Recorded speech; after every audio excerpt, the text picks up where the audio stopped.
Olha.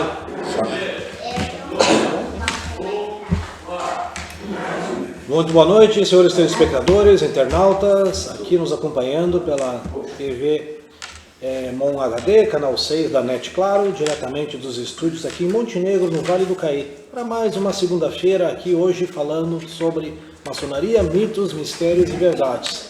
Uma noite de esclarecimento, de cultura, de divertimento, de descontração, hoje com uma mesa robusta e repleta, sendo privilegiada aqui com a presença dos irmãos, que vão dar agora o seu boa noite, pedindo licença para entrarmos dentro do seu lar, com a sua permissão, levando as boas energias e todo o conhecimento que aqui a gente puder hoje levar, com esclarecimentos das dúvidas, tudo referente à maçonaria. Começando pela minha direita aqui, professor Valdir. Boa noite, meus irmãos, em especial a nossa audiência. Sempre uma satisfação estar aqui com os irmãos, podermos conversar sobre aquilo que nos é sagrado, que é a nossa maçonaria. Muito obrigado, irmão Valdir. Seja sempre muito bem-vindo, a casa é sempre sua. O nosso também ilustre, também âncora aqui, né, em tantas oportunidades aqui, irmão Cristiano Reja. Boa noite, meus irmãos, boa noite a todos que estão conosco, já aí nos acompanhando. E feliz aí com a bancada cheia, aí, com ilustres irmãos. Hoje vai com certeza render bastante o programa. Muito obrigado, meu irmão, seja sempre muito bem-vindo. E aqui Rio Grandense também, né? É isso aí. Conseguimos numa segunda-feira puxar o homem. De 15 em 15 dias. De 15 a 15 dias. Então, meu irmão, as suas manifestações aí. Boa noite, meus irmãos. Boa noite, pessoal.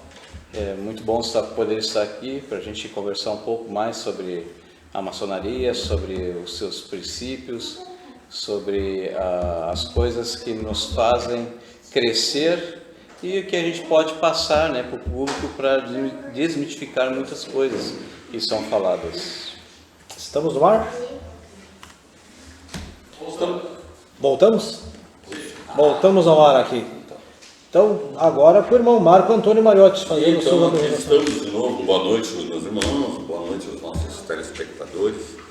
Mais uma vez aqui reunidos, sempre tentando esclarecer e desmistificar a maçonaria na nossa cidade. Enfim, para quem não é maçom. Semana passada tivemos aqui uma oportunidade ímpar de conversar a respeito de algumas coisas que acontecem na maçonaria que são parte de suas ritualísticas, né, de seus eventos.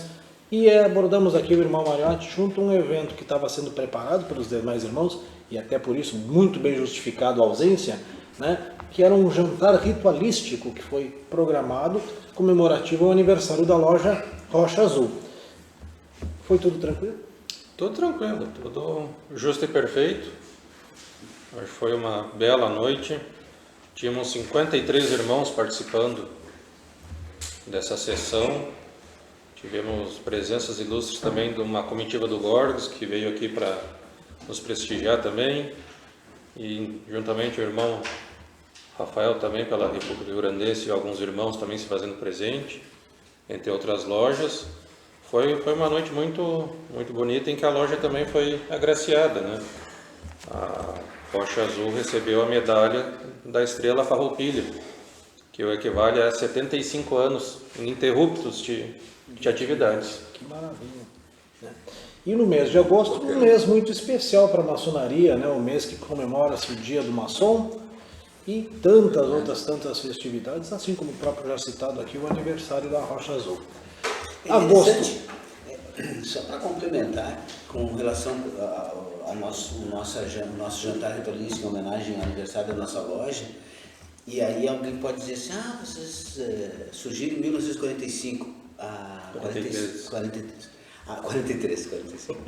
43, a loja Rocha Azul, a maçonaria em Montenegro data de 1880.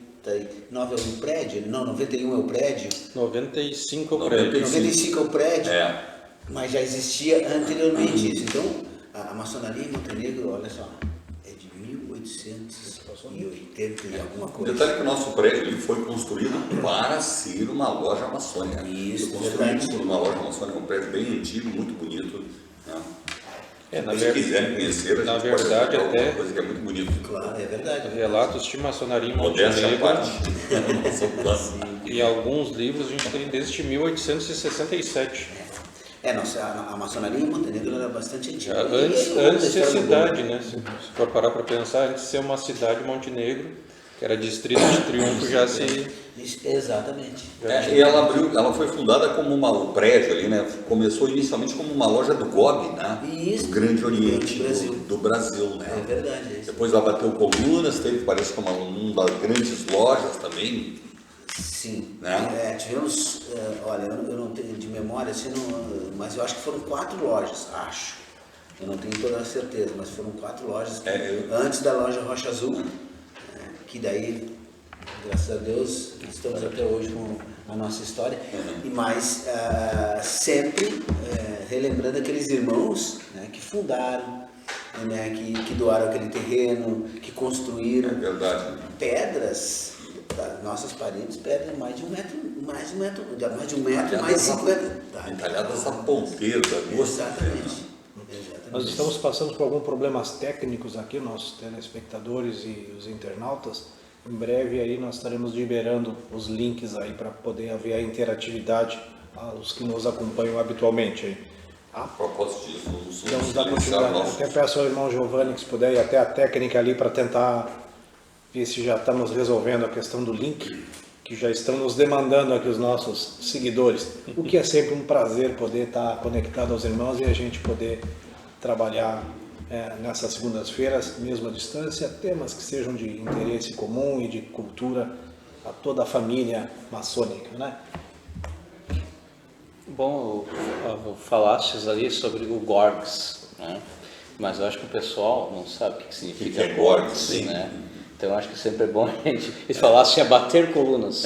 Bater colunas. Então nós temos essa função de Então, a gente às vezes até explica, mas não custa Sempre, nada. A gente pra nós, também... a gente- Explica, mas não justifica. No nosso círculo a gente conversa isso com maior naturalidade.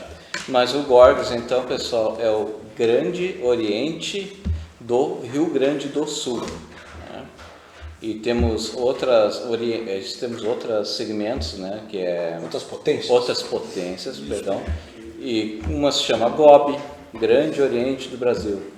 Aí tem a grandes lojas, né? Que é GOB, né? Grande loja, né? Grandes lojas do Brasil, eu acho que é alguma coisa assim. Aliás, se prestarem atenção, a história dos 3 pontinhos, 3 poderes, 3 lojas distintas, né? Isso já ajuda ainda, porque ou seja, são 3 potências, na verdade, né? E todas que elas giram em torno de um mesmo tema. no mesmo tema, né? Todos irmãos, todos reunidos todos reunidos para glorificar o grande arquiteto do universo.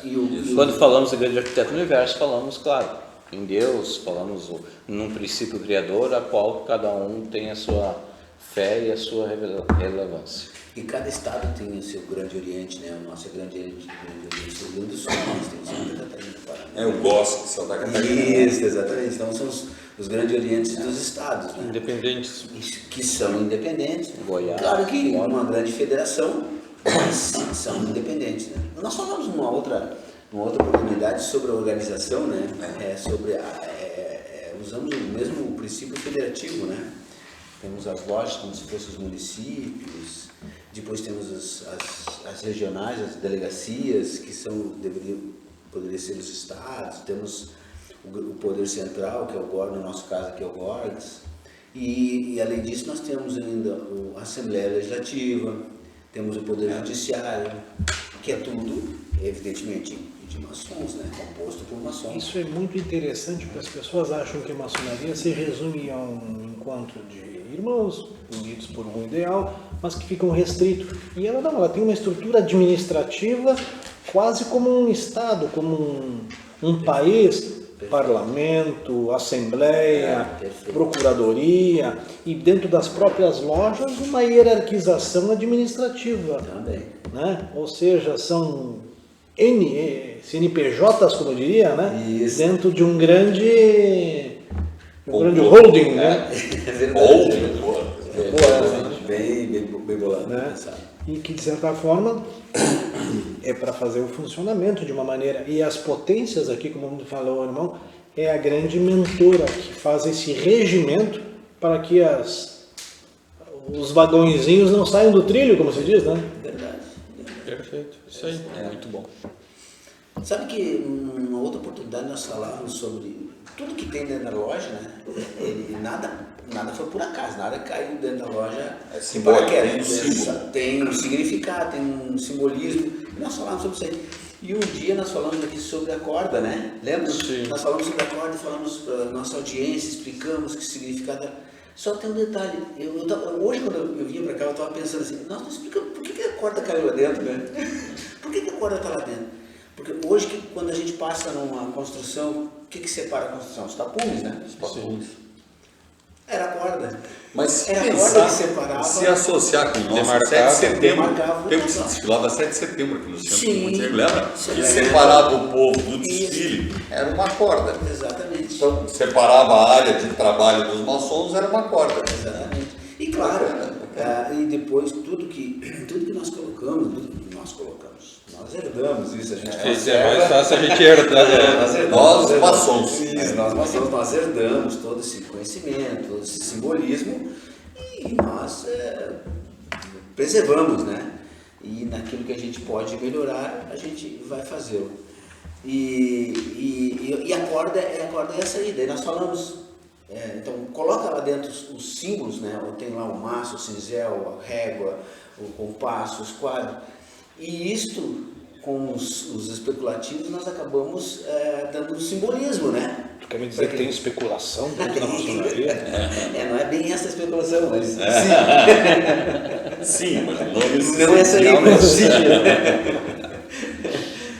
claro que quem pode falar mais sobre esse simbolismo, que é uma pessoa fantástica, uma pessoa mística, que tem um conhecimento místico fantástico, é o nosso irmão Giovanni, que vai participar do segundo momento do nosso programa. E ele é uma pessoa mística, então ele primeiro que ele gosta, depois ele entende e por fim ele é uma pessoa. Ele é uma pessoa mística, né? A gente sempre aprende, né? Exato. Sabe? E você que está aí nos assistindo, né, pelos canais da interatividade, né, do Facebook, me deu branco agora. Facebook, o YouTube. YouTube, né? E, E a TV Mon. e as TV Mon HD, canal 6, né? Nas plataformas da NET, claro. E também, se você tem uma televisão LG Samsung, você baixa o aplicativo e consegue ver diretamente. Saudando a todos que estão em interatividade conosco agora, para que peçam perguntas, que façam a interação, mandando um abraço a vários que estão nos acompanhando online aqui. Mano Alex, a Janete, como sempre, nos prestigiando, né? O irmão Cleiton, a Juliana e o Gerson Luiz Villani, que também hoje nos prestigia. Estamos aqui mais uma vez nas segundas-feiras, numa noite relativamente temperada, parece que vem chuva aí, a meteorologia nos ameaça com algumas intempéries climáticas no estado, né? Então, estamos aqui na segunda-feira, mais uma vez, levando um pouco da nossa cultura, do conhecimento para dentro dos seus lares. E vamos aproveitar, já que a gente falou de um pouquinho de especulativa, já que a gente falou um pouquinho das origens, vamos falar uma coisa que sempre atraiu muita atenção às pessoas, que é um pouco da história da maçonaria. Quando é que começou essa historinha, assim, do nada? É interessante, né? Porque É um ponto de interrogação. Isso, Para exatamente. começar, depois a gente tenta achar alguma ponta. Nós temos grandes autores maçônicos, estudiosos, que ganharam prêmios, né? E ninguém sabe a origem, quando começou. Tem autores que a gente até admira, sim, mas diz que Jesus Cristo foi maçom e a maçonaria antes de Jesus e tal. Eu diria assim que são pessoas com bastante imaginação, né? Então, mas claro,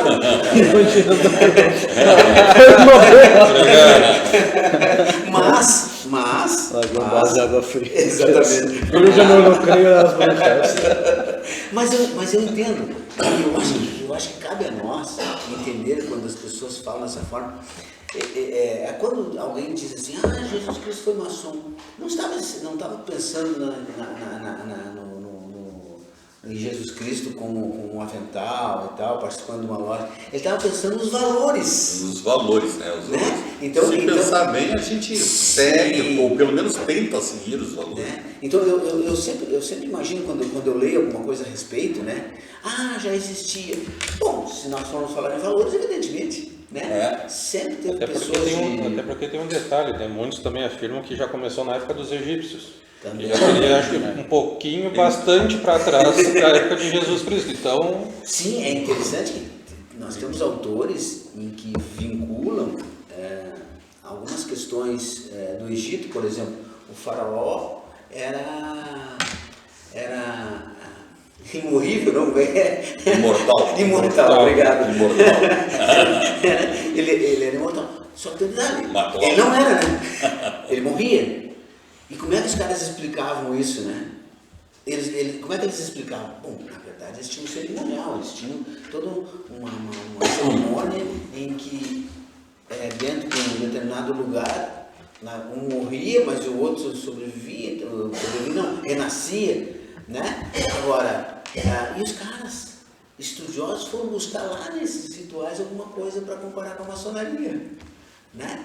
É verdade. E já se falava sobre essas questões, né? Sobre, por exemplo, Jesus Cristo fazia renascer, né? E tal. Será que não era do pessoal que estava junto com ele, que não acreditava? Hoje nas religiões, muitas religiões, se tu não é daquela religião, e a gente respeita qualquer religião, né?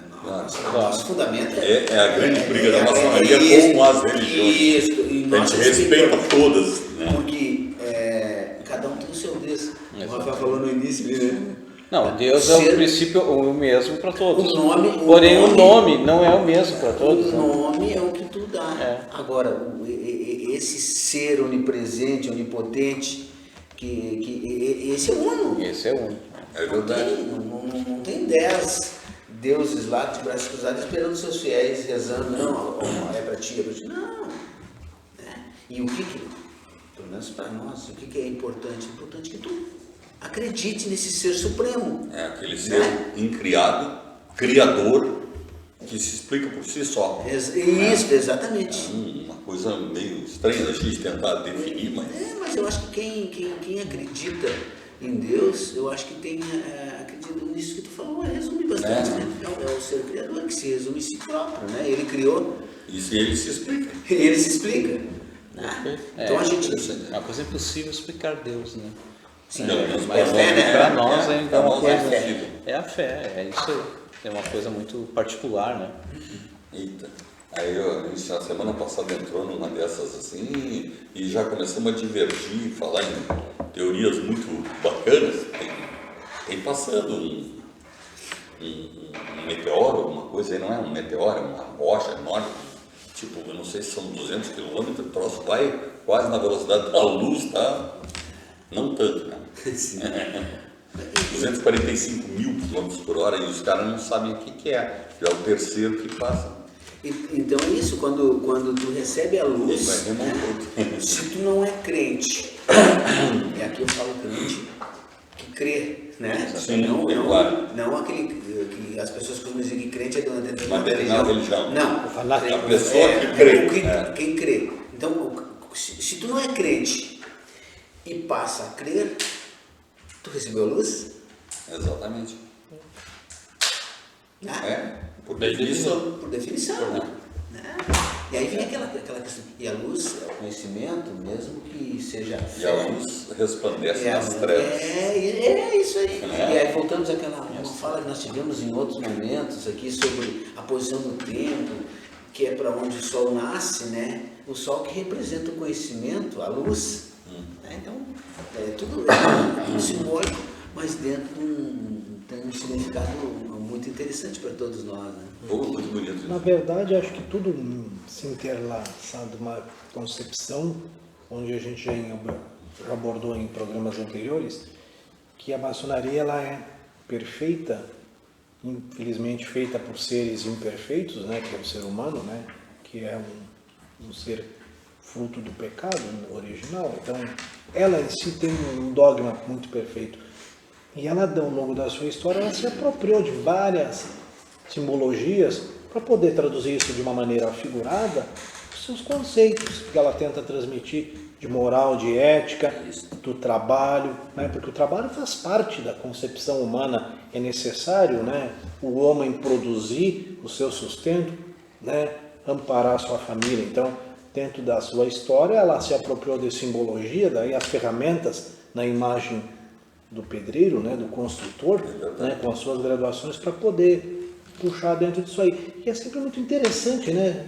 A gente sempre se remonta porque as coisas vão e voltam. Aqueles filmes maravilhosos que teve, que falam da Idade Média, né? Onde tem o ferreiro, onde tem o construtor. E sempre a gente, quando vê aquilo, diz, será que ele vai dar um spoilerzinho de alguma coisa? A gente tenta enxergar um pouquinho de maçonaria em cada filme, é uma coisa um pouco tanto interessante, né? Verdade. Cruzada, né? A Cruzada tem, que inicia o filme, um ferreiro, e a gente já falou sobre isso aqui, né? Quem conseguia transitar e exercer o seu ofício eram só os pedreiros, maçons, né? Que eram só os pedreiros. Os demais só podiam exercer na sua aldeia, né? E aí passa os guerreiros que estão indo para a cruzada, pelo vilarejo dele, e aí tinha acontecido uma série de problemas lá e tal. A esposa dele tinha falecido, ele estava em perdidão lá. E aí um desses guerreiros era o pai dele, inclusive. Aí leva para Jerusalém. Leva ele para Jerusalém. E lá ele conhece os templários, né? Aliás, quando tu falaste sobre a maçonaria, que foi agregando uma série de conhecimentos no seu tempo e nos seus rituais, outro dia nós falamos a passar aí, agora vou falar de novo, não vamos entrar, né? Até falamos em um outro momento, a gente fala mais sobre os templários. Olha só, o Jacques de Molay, ele morreu, Jacques de Molay morreu, né? Baixou o Cebolinha. Isso, ele baixou o Cebolinha em 1314, quando ele morreu, né? Ele existiu muito antes e tal. E quando Filipe o Belo resolve dizimar os templários, nós já falamos, né? Eles começam a fugir e buscar ordens secretas, porque eles, se descobrissem os templários, eram mortos, sumariamente presos, torturados, né? Até confessar coisas que eles não faziam, enfim. Olha só. E uma das ordens que eles procuraram para se proteger foi a maçonaria. Daí é onde há a confusão, né? Que dizem que a maçonaria derivou dos templários, os templários derivou da maçonaria. Nenhuma derivou de outra, né? Eram ordens distintas, né? Que num determinado momento esses caras foram dizimados lá e eles buscaram se proteger, se esconder até, né? Na maçonaria. E um dos lugares foi na maçonaria. E o que eu acho muito interessante é que ao longo da sua história, a gente hoje já começa a debater a maçonaria do século XXI. Mas se a gente usar a cronologia da régua do tempo, os templários são parte de um momento que ficou muito, digamos assim, bem ilustrado da maçonaria, mas que muitas vezes ela tem uma história bem anterior na sua origem da própria Idade Média. Sim. E eu acho que na Idade Média já existia uma simbologia muito própria que ela começava a dar seus prenúncios.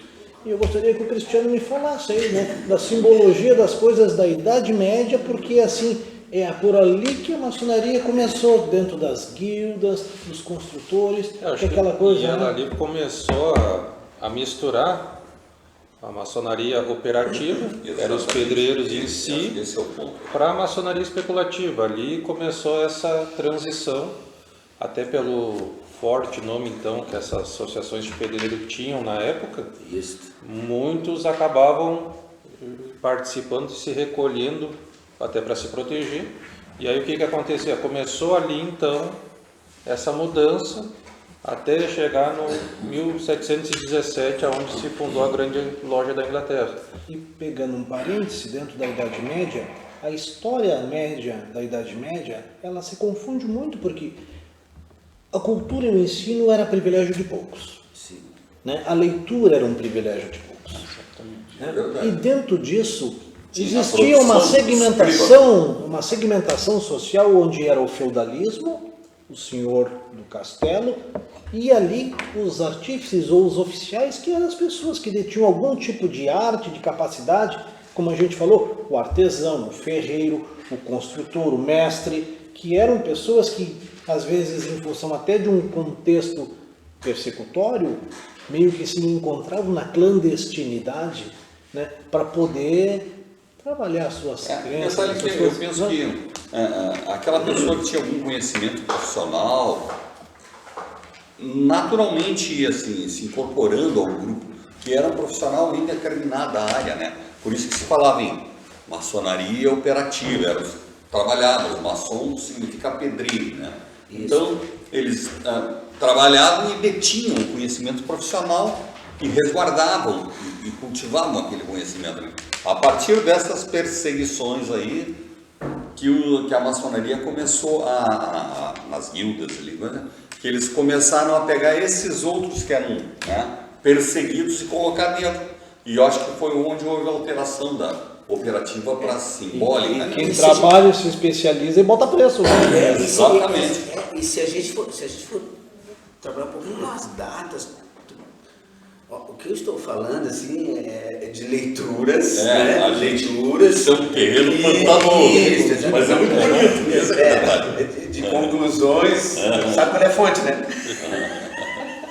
Qual é a fonte, né? Qual é a fonte? Vozes da minha cabeça. Eu falo uma coisa e a voz dos outros. E aí, por quê? Lá, eu falei lá, quando os caras são dizimados por volta de 1314, quando morreu já estava dizimado, mas eu acho que ele ficou preso, eu não me lembro quantos anos ele ficou preso, mas enfim, por ali, 1310, por aí. Em 1390, eu acho, é que nós temos notícia do primeiro escrito que fala em maçonaria. E não fala isso, nós estamos falando de uma poesia, que alguém falou, que declamou, e aí ele citou alguma coisa, mas não estamos falando assim, em ritual, porque isso de verdade só vai lá em 1717, só isso. Quando começou a aparecer a escrita, propriamente disso. Antes Na era verdade, verbal. 1717 foi o marco da Constituição de Angra. Sim. Que foi o que gerou literalmente aquela coisa assim, vamos parar com essa bagunça aqui, vamos criar um negócio para que cada um faça de um jeito, né? Porque não Você pega e... Porque não vamos, por favor. Não, é que você pega, a gente sempre quando fala em algo do passado, a gente tenta nos reportar ao passado naquele tempo, com todas aquelas dificuldades e com as perseguições que também tinham para aquelas pessoas que sabiam ler e escrever, simplesmente. Sim. E o caso, acho que dessas associações meio que aconteceu que nem os templários, né? Começaram a criar muito poder, Exato. a igreja também começou a ficar ressabiada. Não, mas é verdade. Tudo isso, porque eles foram... Acaba se escondendo também, Exato. E aí eles automaticamente vão se recolhendo, porque também... E o se próprio protegendo, na verdade, Exato. né? E guardando Esse informações cruciais. episódio dos Templários aí, que culminou com a morte do Demolay em Praça, na França, lá na época dos dois papas, né? Isso. Eu acho que foi o ponto da grande briga da igreja com a maçonaria. Foi ponto, né? A partir daí eles passaram a complicar. Por quê? Porque a maçonaria começou a pegar gente só para proteger, né, pessoas. Então, o que houve? Talvez alguns desafetos da igreja ou de outra religião mesmo. E até padres mesmo. Né? Mas isso tudo nós vamos conversar daqui a pouquinho, no segundo bloco, porque nós estamos agora tendo um intervalo rapidinho e voltamos para a segunda parte do nosso programa Maçonaria, Mitos, Mistérios e Verdades, diretamente de Montenegro, TV Mão HD Canal 6, pelas nossas plataformas digitais e na nossa Claro Net, aqui com você mais uma segunda-feira. Voltamos em seguida.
Aposte você também na nossa cidade. Montenegro, terra de grandes oportunidades. Uma iniciativa TV Mon.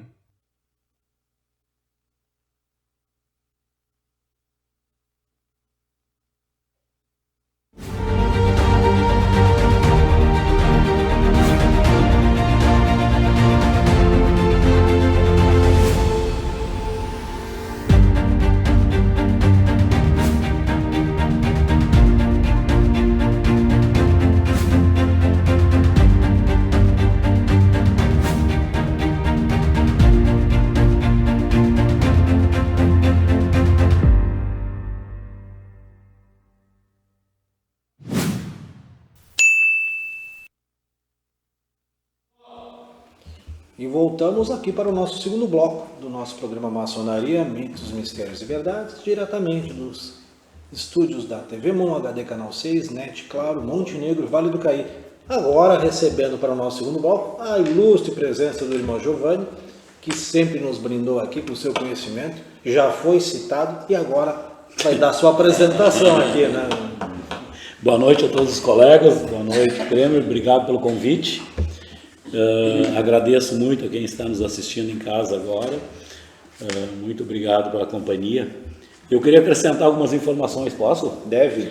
A maçonaria surgiu em Montenegro em 1894, a loja União. Essa loja, pessoal, para vocês terem uma ideia, ela começou seus trabalhos, suas atividades na casa da senhora Adelaide Sabrito, que era casada com o senhor José de Sabrito, que veio a falecer, deixou ela viúva. Ela se formou como professora e com 4 filhos se mudou para a Harmonia, foi lecionar em Harmonia, foi dar aula em Harmonia, e levou os 4 filhos e alugou a residência dela para essa loja, para a primeira loja maçônica de Montenegro. Então, uma informação bacana. E a loja Rocha Azul, hoje ali na Doutor Flores, o prédio foi construído em 1895 e já em 95 começaram os trabalhos da segunda loja maçônica de Montenegro, que daí era Luz e União. Luz e União. E foram, eu vi vocês falarem das pedras, foram utilizadas 1.700 pedras cortadas no Morro da Casa Mal Assombrada em Lajeado. Isso aí. 1.700 pedras Bacana. foram utilizadas naquele prédio. Lajeado. Agora me pergunta. Tudo carreta de boi para cá. Uma curiosidade para quem está em casa, vocês terem uma ideia, se alguém tiver oportunidade, isso tinha que ser feito catalogado, tinha que ser apurado isso. As pessoas precisavam ir lá na Mariazinha, onde foi a ponte da Mariazinha, lá onde estão as ruínas da ponte,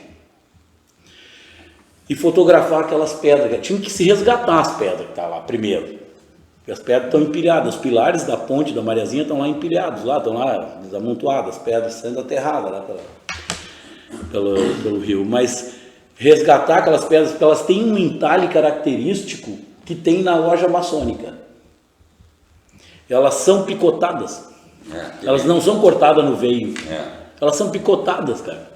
É fantástico o trabalho naquelas pedras. Elas têm um colarinho assim feito, tem um trabalho esmerado naquilo, que é um absurdo deixar aquilo dentro da água lá dentro, se estragando lá na barra. Eu acho que, aproveitando o contato, nós tivemos agora há pouco tempo a restauração daquele monumento que tinha, né, rótulo ali da estrada que vai para... Fica muito bonito ali, porque aquilo ali estava meio jogado, estava no intempérie, não havia uma manutenção, né? Eu acho que não existia uma dotação de que alguém ficasse responsável pelo lugar. Ficou muito bonito e excelente iniciativa, né? E acho que teve participação de algumas lojas e de irmãos também que fazer a manutenção do lugar, né? A manutenção agora foi feita pela loja Rocha Azul e a loja República Irlandense patrocinou também? Não, só a loja Cidade Montenegro. Mas aquele monumento, aquela escultura, fui eu que fiz o projeto, fiz o modelo, e foi cortada e feita por um artista aqui da região, ali do Parecer. Eu nem entendi muito esse negócio. Não, manjo, cara. Vou rasteiro em pobre. Não, meu conhecimento vai do... A tua fonte também tu não vai dizer também que é fonte. artista, O meu conhecimento vai do galinheiro ao reator nuclear. Aí Não, mas aí nós montamos um modelo. Não, é fantástico. Não, mas não dá para falar sério com vocês. Não, para quem está em casa, se um dia você tiver interesse, eu vou fazer um merchandising. Tá bom. Se você tiver interesse em ornamentar seu jardim, a fachada do seu prédio, se você quiser botar uma escultura em pedra gresca, essa pedra normal aqui da região, tem um rapaz que fez esse trabalho para nós, foi contratado pela loja maçônica Rocha Azul e ele fez essa escultura, levei o modelo para ele lá em argila e ele fez isso em pedra. É fantástico o trabalho do rapaz, ele tem o ateliê dele ali do lado da ponte do Maratá, quem vai para o Pareci, não está mais ali, né? Ele fugiu com a enchente, né? Mas ele foi antes da enchente, né? Porque a gente tem um trabalho bem ali, né? Mas ele não está mais ali. Não está mais ali, não sei onde é que ele está, mas o trabalho dele é fantástico. Eu acompanhava todo dia o trabalho dele. O cara é genial, o cara é bom, o cara pegou aquela escultura, ela veio de uma rocha do tamanho de uma...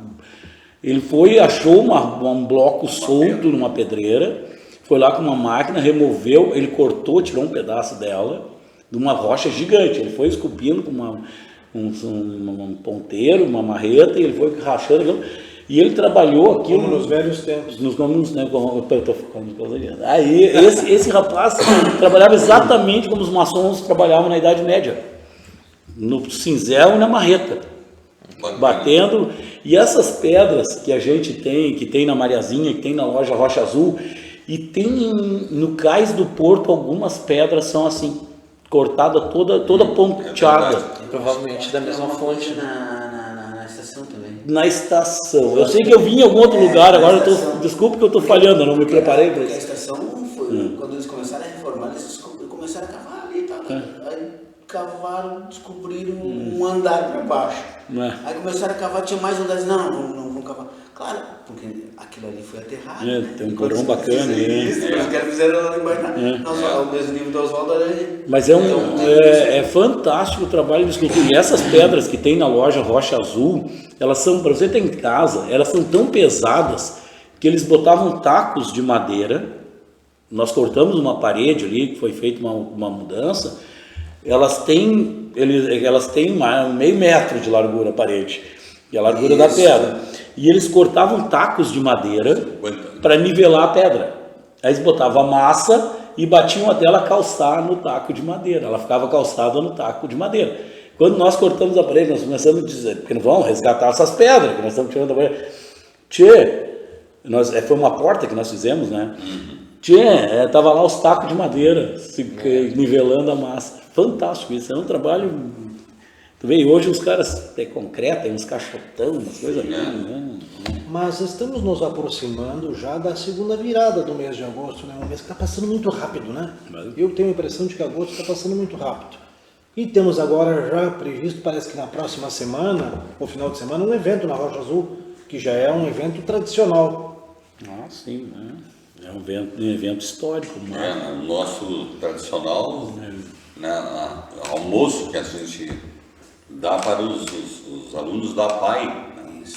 Isso começou com o nosso irmão Lotamer, há bastante tempo. Tem todo ano. E a partir disso já foi 40, acho que é o 41º agora.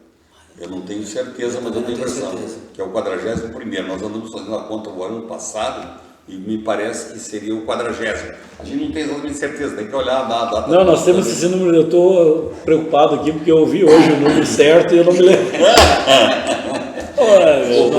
Se nós conseguirmos, nós vamos trazer algumas imagens para o próximo programa para ilustrar, porque é um evento que já é consagrado, inclusive a gurizada cobra, né? Cobra quando é que vai sair todo ano para não deixar a coisa cair no esquecimento. É muito bem apreciado. No calendário da PAI, né? E no nosso calendário. No calendário da loja. Giovanni, o Lotamer, por uma graça alcançada, né? Ele forneceu no primeiro momento. Em um determinado momento foi às custas dele. E aí a loja viu aquilo, a loja então começou a sistematicamente todos os irmãos a bancarem, a fazerem. Para quem não sabe, o Lotamer que a gente está falando aqui é o senhor Edgar Lotamer. Ele era pai do Alarico Lotamer, sobrinho, Coronel Alarico, uma figura muito conhecida na cidade.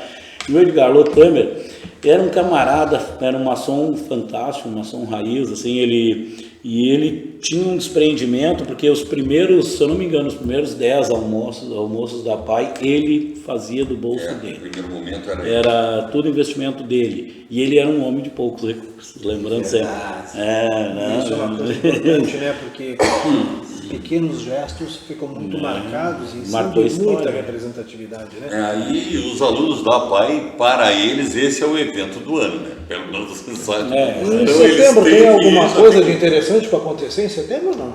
Em setembro nós temos muitas coisas interessantes, pelo menos da loja República Rio Grandense. Então, olha aqui, a Olha o República nome, do Rio Grandense olha o nome da agora loja. é só a Rocha Azul que fica se metendo aqui, né? Agora a República vai botar a sua cara. Olha o nome da loja, né? Dia 11 de setembro vamos estar comemorando os 14 anos de loja. Que espetáculo. 14 anos de loja, que vai ser comemorado com um jantar ritualístico, né? Casualmente vai cair na segunda-feira. E eu vou conseguir um âncora aqui para poder não perder essa boquinha também, afinal de contas, né? Ou faremos quase umas externas permitidas, assim. Poderíamos gravar alguma coisa de repente. Exatamente, colocar. né?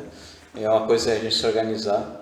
Mas é muito bacana porque a loja República Rio Grandense é filha da loja Rocha Azul, né?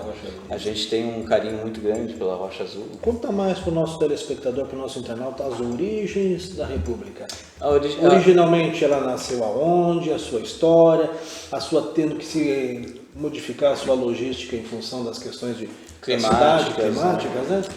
Nós começamos, no caso, no município de São Sebastião do Caí. Só para as pessoas entenderem, vou tomar a liberdade de interromper o irmão, mas assim, até para esclarecimento.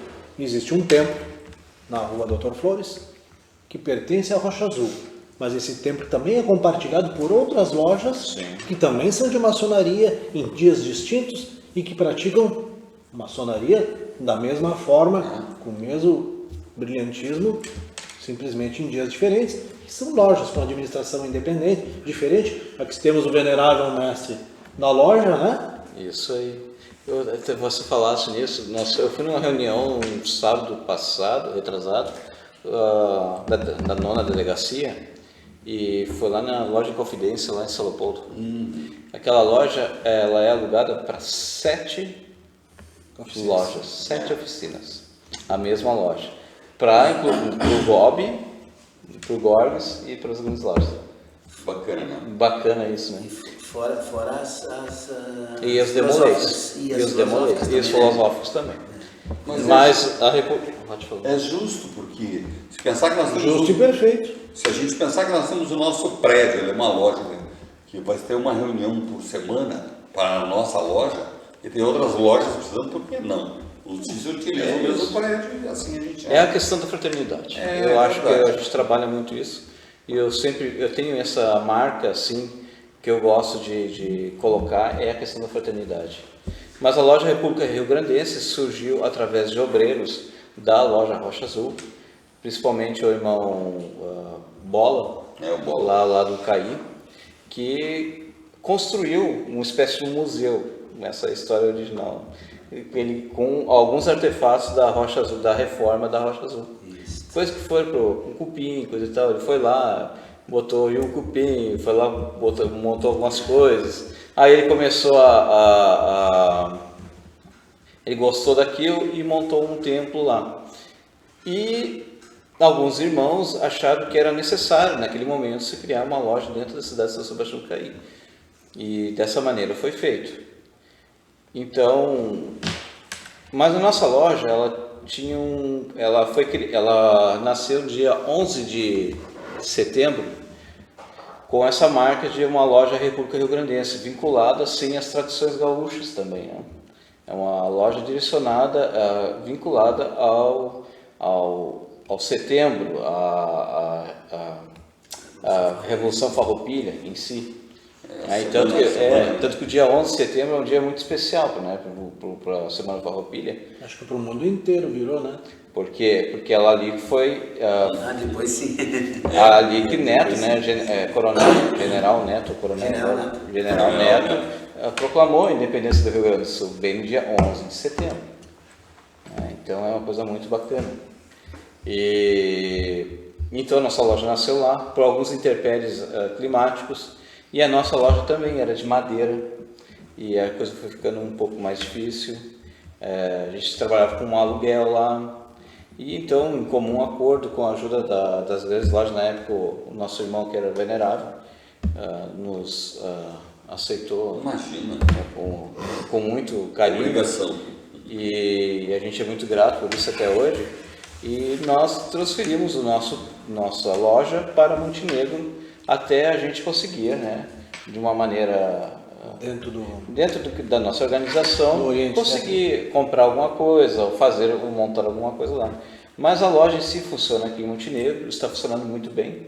Os irmãos vêm de lá, no caso, né, nós. Tem muitos irmãos daqui que iam para lá, e esses irmãos agora estão aqui. Temos poucos irmãos ainda do CAI. Isso é uma realidade que a gente quer trabalhar para que esse pessoal, a gente comece a iniciar pessoas do CAI. Então, pessoal aí do CAI, por favor, se tiver algum interesse, alguma coisa, procurar algum mestre para que a gente possa conversar em si, e porque a gente precisa também que a nossa loja se erga com naturalidade na região. Essa oxigenação é uma coisa que é tão natural dentro das lojas, né? Que quando a pessoa tem uma loja, ela precisa, né? À medida que o maçom vai avançando no conhecimento, na filosofia, ele tem essa necessidade de passar esse conhecimento, né? Exatamente. E aí precisa ter os aprendizes que estão chegando para poderem começarem a sua caminhada e darem continuidade a essa Mas, história. mano, você que é médico, um corpo sem movimento, o que ele é? Paraplégico. Uma loja sem movimento, meus irmãos, é uma loja paraplégica, é uma loja parada. Ela sempre precisa estar iniciando, ela sempre precisa estar elevando, ela sempre precisa estar exaltando, ela precisa estar em movimento, né, o tempo inteiro. Desde os jovens aos... Posso acrescentar uma informação? Assim, para quem está em casa entender, porque a gente está falando muito para maçom aqui. É assim, ó, no Brasil existem hoje cerca de 211 mil maçons regulares. Regular é o camarada que está frequentando loja. Então hoje existe ativos cerca de 211 mil maçons. No universo de 200 milhões de habitantes é pouco, Mas enfim, no mundo todo é pouco. São 6 milhões de maçons, é muito pouco. E a maçonaria está em todos os países do mundo, com exceção de uma meia dúzia de países com religião islâmica, que não deu bem certo. Mas existem maçons nesses países que, quando vão se reunir, viajam para outros países vizinhos para poder... Também, né? Mas eu acho que lá é meio tão ferro. Não, lá é meio difícil o cara se esconder na Oriente Médio, conforme os países... Religião islâmica? Tem maçonaria em países islâmicos, mas tu tem razão. Não são todos. E também na Turquia eu sei que tem. Existe, tem países de ditaduras, inclusive, que até tem maçonaria, mas tem uma pessoa junto nessas coisas. Eu não sabia, né? Sim. Pode ser. Bom, eu acho que o irmão quer dizer que existe uma perseguição em alguns países. Mas os maçons, é isso. Mas deixando claro para quem está em casa que 211 mil pessoas é um número bastante grande, elevado de pessoas, né? Mas no universo de 200 milhões de brasileiros é pouco. A gente tem que admitir que é pouco. Se você tem interesse de participar, de conhecer a maçonaria, converse com quem você identifique um maçom na sociedade, vai lá, converse, troca uma ideia. No universo de 200 milhões de habitantes, tem 11 que mandam e desmandam e fazem tudo. Também. Daí nós teríamos que mudar a lei, aí nós teríamos que ver como é que a gente faz. Brincadeiras à parte, mas acho que o grande essência é exatamente essa. Ela tem que ter a sua reoxigenação. E aí fica realmente esse convite do irmão aqui, das pessoas que têm interesse, venham, né, entre aspas, né, despretensiosamente conversar para ver se há essa afinidade, não só pela curiosidade, porque a curiosidade pode lhe custar, né, o dissabor da frustração, A né? curiosidade, ela sempre forma um péssimo maçom. Exatamente. Então, assim, muitas vezes a pessoa entra para a maçonaria, mas A a maçonaria não entra na curiosidade, pessoa. Mas é tão difícil de entrar. Então, existe sindicância, existe, para quem entender, assim, tem um processo seletivo mais complexo, assim, não é apurado, é ingresso. Existe um filtro muito bom justamente para pegar pessoas Mas que não te têm acanhe, uma- não se acanhe, vá atrás, assim, ninguém Agora- vai interesse. Quem acha que chega na maçonaria para ficar de braço cruzado nas benesses do glamour, não. Em primeiro lugar, você tem que ter compromisso, tem que ter dedicação, E não vai tem ficar- que estudar muito. E não vai enriquecer, pessoal. Exatamente. Não é isso. Eu sou a prova viva disso. Né? Não, a gente fala assim até um pouco brincando, né? Mas não existe essa de riqueza. Agora tem uma tá Eu acho, na que, internet. eu acho que o maçom é rico, Com certeza. porque ele consegue ter a capacidade de ter certeza. uma família além da sua própria família. Sabe que hoje passou um caminhão na frente da empresa. Eu trabalho ali não é no Parecia, ali antes do Parecia, antes da ponte ali. Trabalho na empresa Vitra. E ali para trás, ali da empresa, existem várias empresas agrícolas, que é coisa de paquim, vende fruta, isso, aquilo. Então existe não parece, mas aquela entrada ali, daquela estrada de chão, passa milhares de caminhões por dia. Carretas, caminhões, carregando fruta para o Brasil inteiro. Hoje passou um caminhão que chamou muita atenção e deu a casa que eu estava lá no escritório e virei para a rua e vi um caminhão com a traseira escrita, na tampa traseira e toda escrita. Quão bom estar irmãos viram entre aí, irmãos. E estava lá o versículo, lá um sinal imenso da... Não vou dizer qual é o salmo, fica chato, né? Não, mas tá, gente, tudo está na Bíblia, por favor. E eu acho incrível que então assim, para tu ver, né, a gente às vezes está no lado da pessoa, a pessoa passa por nós ali, um irmão, a gente não sabe. Hoje o maçom já não se importa, já faz até questão de ser reconhecido, bota adesivo no carro. Então a gente desmistificou bastante, né? Isso é bom. A maçonaria, você que está em casa, entenda, a maçonaria sobreviveu ao longo da história.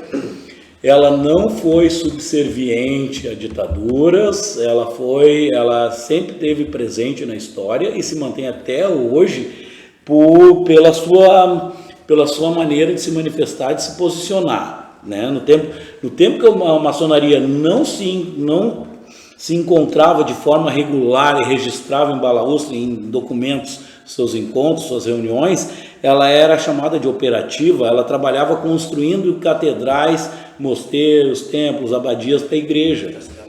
Para ser um maçom na Idade Média, você precisava respeitar o Papa e acreditar em Deus.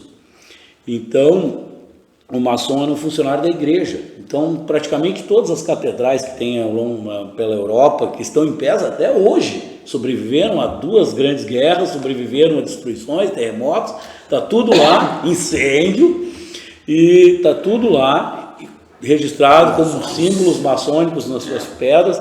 E a maçonaria, para você ter ideia, ela não foi totalmente subserviente à igreja durante a Inquisição, que foi uma das passagens mais cruéis da história da nossa humanidade. A Santa Inquisição matou gente, muita gente, assim como as 2 grandes guerras. Então tem que ficar registrado. Gente inocente, né? Também, sim. Né? Não, e era a igreja matando. Mas o que eu quero dizer? E a maçonaria se rebelava de uma forma discreta e safada.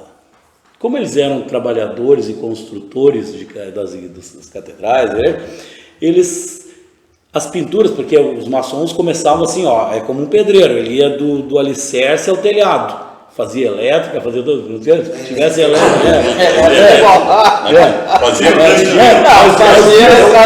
Eu avisei que ele era disso. Tu entendendo cirurgia, tô entendendo. Para a pessoa entender nos dias de hoje, então assim, entendendo cirurgia, perfeito. para a pessoa entender nos dias de hoje, eu estou falando para quem não é maçom, quem é maçom sabe dessas histórias. E aí é como nos dias de hoje o camarada, o pedreiro te entregar até elétrica, esgoto, tudo feito. E a maçonaria fazia, então, a maçonaria tinha nas suas guildas de construtores, seus grupos, tinha os vidraceiros, os ferreiros, os carpinteiros, cortador de pedra, e aí esse pessoal fazia sacanagem, porque tinha os artistas, eles pintavam então as catedrais e eles faziam uma sacanagemzinha, botavam os anjos pelados, as mulheres com os peitos de fora e tudo mais. E isso era uma maneira provocativa. E aí botavam figuras demoníacas, tipo gárgulas, nas pedras, em algumas pedras lá de fora da igreja. Isso era uma provocação. Era uma provocação. Aquilo dizia assim, ó, claro que não diziam isso para o bispo que estava patrocinando aquela catedral, mas ele dizia, isso aqui é para manter, para dizer que está de fora as energias más. Então botavam um gárgula, que era famoso, tem gárgula nisso, e era numas pedras que ficava ruim de tirar aquilo, sabe? Então os caras, eles eram bons. Então o maçom, ele resistiu a isso, ele resistiu ao nazismo, foram bastante perseguidos no nazismo e resistiram no Brasil a Getúlio Vargas, que mandou fechar as lojas maçônicas. Então o maçom, ele ao longo da história se manteve, se perpetuou, a maçonaria se perpetuou, e hoje se você ambiciona em ser um maçom, você pode ter certeza hoje que você entrar numa loja em Montenegro, na sua cidade, ou entrar numa loja em Pequim, mesmo não falando mandarim, você vai entender toda a ritualística. Você pode participar de uma reunião que você vai entender toda ela, porque ela é igual a todo mundo. Eu queria acrescentar que da maçonaria, o que realmente mudou o mundo quando maçons participaram. Porque a maçonaria é um ente abstrato. O que é a maçonaria em Montenegro? Somos nós. Se não somos nós, não existe maçonaria. E se nós não nos envolvermos, a maçonaria não se envolve. Não tem como a maçonaria fazer um documento assinado maçonaria. Quem assina o documento são os maçons. Quem participou de todos esses eventos foram homens livres de bons costumes que tinham posições a respeito de determinadas situações. Então, eu costumo pensar assim que a maçonaria é como qualquer coisa. Teve mão abstrata. Se não é um programa, se não é o Adriano, se não são os funcionários, enfim, não existe. A escola, o que é a escola? Sem alunos e professores? Nada, não existe. Então, a escola A pode ter uma boa gestão, a escolar pode ser conhecida, mas não é conhecida pela escola, ela é conhecida pelas pessoas que fazem aquela escola. E a maçonaria, ela é conhecida e respeitada e tem o seu valor histórico e suas participações pelos maçons que compõem ela, ou compunham. Então, todas, em especial a Revolução Francesa, né? Que daí então nós temos os 3 pilares nossos. É importante lembrar que a maçonaria ela não é partidária, ela é legalista. A maçonaria ela exige a legalidade, que se cumpram as leis, independente do governo que for, que as leis sejam cumpridas sempre observando muito a questão da humanidade, né? A fraternidade, a humanidade, os direitos humanos têm que ser sempre preservados. E isso vai ser objeto já em setembro de um dos programas especiais que nós já estamos programando, que é justamente sobre os eventos farroupilhas e as questões todas que envolvem o mês de setembro. Até porque temos a República Rio-Grandense, existem lojas centenárias dentro do Borges, tipo a de Piratini, todas com uma conotação muito arraigada à questão, né, do tradicionalismo, da cultura, da questão farroupilha, e acho que vai ser objeto também de uma nova pauta numa segunda-feira oportuna que está sendo programada, dependendo de alguns horários dos irmãos que vêm para brilhantar essa sessão também.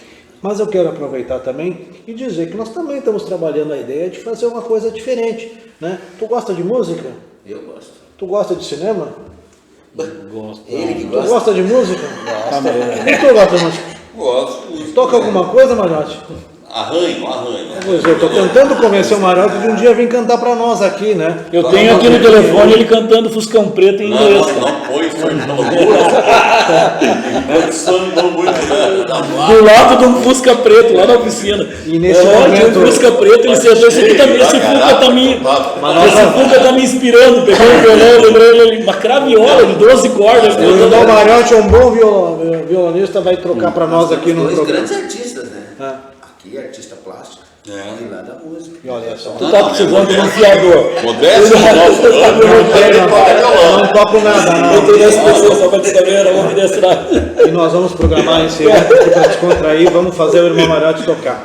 Pessoal, estamos nos aproximando já brevemente do encerramento do nosso programa e deixando agora o nosso boa noite, começando as despedidas pela nossa ponta da nosso grande ataque, né? Aqui nessa extrema direita aqui, irmão Valdomiro, suas considerações finais. Agradecer mais uma vez a participação, o convite de estar entre irmãos e agradecer a nossa audiência, em especial para ter nos acompanhado, participado, sempre nos dando apoio. É isso aí, o Grigolo, o Kael, essa turma tem que vir para cá também, né? A turma aí, o Matiel, o Flávio, toda essa turma aí que Gilberto. está nos acompanhando, o Gilberto também sempre nos prestigia. Irmão Giovanni, considerações. Para quem está em casa, então, primeiro agradeço o convite, mas para quem está em casa, se você quiser saber o segredo da maçonaria, entre na maçonaria. Boa noite. Tem que brincar, né? Boa noite, muito obrigado o convívio, esse momento aí que foi muito importante e bacana. Obrigado mesmo. Salve, Venelado. Só tem Benel. Agradecer então aí o convite, muito bom estar entre irmãos e esperamos que uma próxima oportunidade a gente possa conversar um pouco mais aí sobre a questão farroupilha, né, a questão da Revolução Farroupilha e a maçonaria, né, a seu princípio. Não dá para fazer um programa mas rapidamente só na queria loja fazer República Rio Grandense? de repente. Mais uma coisinha rapidamente, eu e minha esposa tivemos na primeira igreja construída no Rio Grande do Sul, que é lá na cidade de Rio Grande. Bacana. Quem é maçom vai lá e identifica muitas coisas legais. Espetáculo. Irmão Marotti. Bem ligeirinho, assim, que já estamos atropelados no horário. Obrigado à audiência de todos aí, os nossos irmãos, nossos amigos e irmãos internautas aí, né? Pedindo alguma excusa que a gente eventualmente fala e diverge do assunto, mas é bem interessante, a gente gosta. Que é ao vivo, né, Marotti? É ao Quem faz, vivo, faz né? ao vivo. E mais uma vez agradecendo a você a sua atenção de nos apoiar, estar com você aqui nessa segunda-feira, dentro de seus lares, desejando a todos uma ótima semana e que o grande arquiteto do universo nos proteja e ilumine. Que Deus esteja convosco. Amém. Até a próxima segunda. Em terra. Boa noite.